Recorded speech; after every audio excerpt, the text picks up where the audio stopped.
আসসালামু আলাইকুম। আমি একটি সোলার প্রজেক্ট নিয়ে আপনাদের সাথে আলোচনা করতে চাচ্ছি। এই সোলার প্যানেলটি দিয়ে 274 ওয়াট লোড আমরা এখন নিতে পারছি। 174 ওয়াট প্যানেল দিয়ে আমি এই যে দেখতেছেন আইপিএস,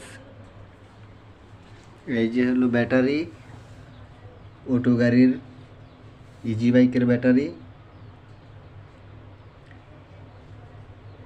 140 এম্পিয়ারের এই ব্যাটারি দিয়ে আমি এই একটি আইপিএস দিয়ে 1000 ওয়াট এই আইপিএস দিয়ে আমি 300 ওয়াট লোড চালাই। সেই লোডটা হলো এসি লোড।